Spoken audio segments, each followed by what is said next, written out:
Knowing what the most important notes of a chord is not only going to make you a better musician, but other musicians will actually like playing with you. Many times in jazz, less can be more. Big, dense, expansive chords can sound great on their own. Listen how in this first example, I cram nearly every possible note I can into each chord.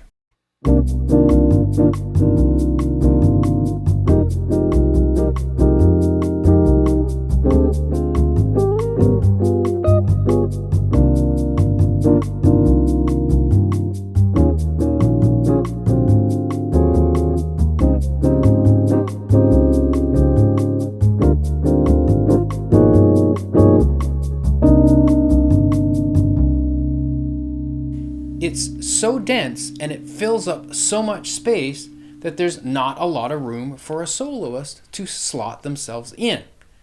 It almost reminds me of like an intro to a big band arrangement. Every nook and cranny is utilized. When you're playing in a combo setting with a horn player or even a duo with a bass player, it's actually better not to fill up everything with dense information all the time. That way, each instrument has a space to live, not too unlike what a mixing engineer does with a studio recording. The faster the song is, the less you likely should play.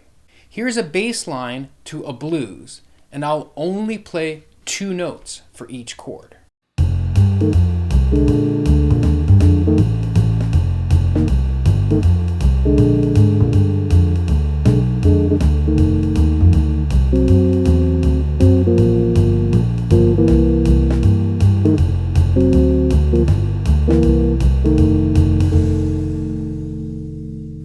Nothing sounded missing, right? The 3rd and the 7th tell the ear all it needs to know about the flavor of that chord. If you're a chordal instrument like a guitarist or a pianist, out of the 4 notes out of any chord, the most important notes are the 3rd and the 7th. And you won't piss off the bass player by playing the roots either. Let the bass player play the roots. You want people to like playing with you, remember?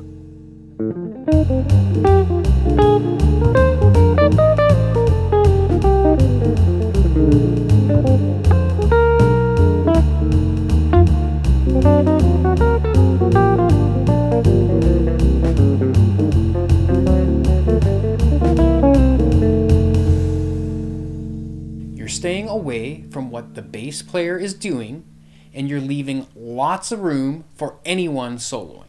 It allows the soloist to choose which colors the upper structures of a chord while you're playing the foundation for them. The bonus is now we have more fingers and more strings to add those cool notes to the chord for ourselves when we need. These cool notes are 9ths, 11ths, and 13ths. On dominant 7 chords, you can alter the 5th to a flat 5 or a sharp 5 as well. So let's build a C7 chord with the 3rd and the 7th in the bottom and explore our options.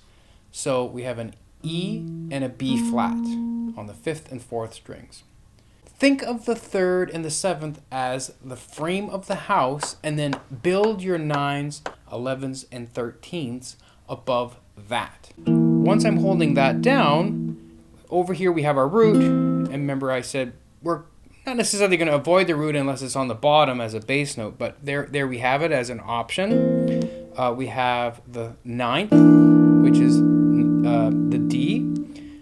We can flatten the 9th. We can sharpen the 9th. Here we have the 5th. We can flatten the 5th, sharpen the 5th. That flat 5 can also be considered a sharp 11. That's the F sharp. And then we have our 13 here. So if we were to add in a 9th and a 13, that's what that would look like. If we wanted to go flat 9, 13 flat 9, that would look like that. We could do 13 sharp 9, it would look like that. The one thing about 11s and 13s is, at least with this particular form, when we have the third on the bottom and then the seventh above that, you have to choose whether you want the 11th or the 13th, because usually it's on the same string. Let's make a 9 sharp 11. Let's make a sharp 9 sharp 11. Let's make a flat 9 sharp 11. Do you see what I'm getting at? So you have all these options right here that aren't that hard to grab. When the bass player plays the root, you have a really nice clean chord that sits up here in the sort of upper mid-range, and then the bass takes care of the root note and it sounds golden. Golden. Each time you slide up or down a fret, the 3rd and 7th invert, as well as the 9, 11, and the 13th.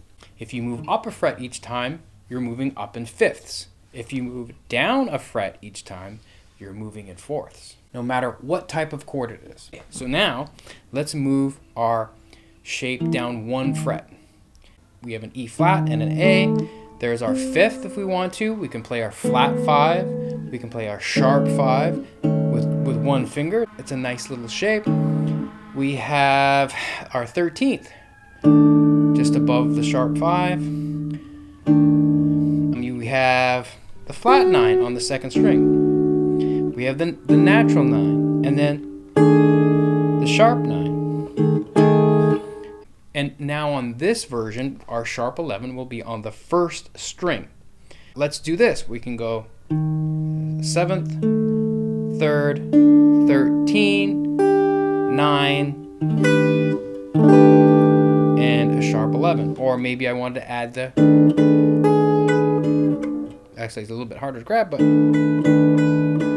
the sharp 9 and the sharp 11 with 13. When you play these chord shapes, you actually have more options under your fingers than trying to grab a mitt full of notes.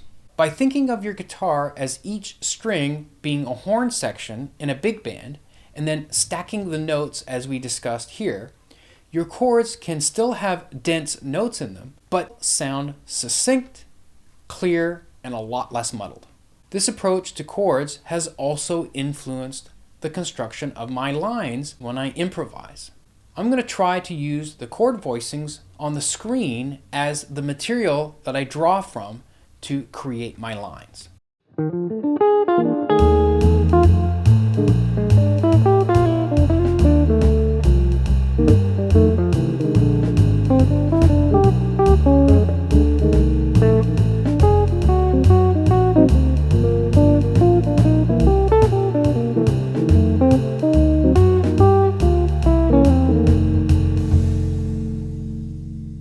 Cool, right?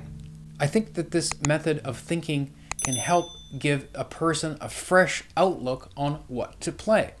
With just a little bit of practice, it almost always changes the way you come up with note choices for your solos. I often play in trio settings 90% of the time, and I'm both the accompanist and the soloist. You can use the 3rd and 7th ideas to comp for yourself. Check this out.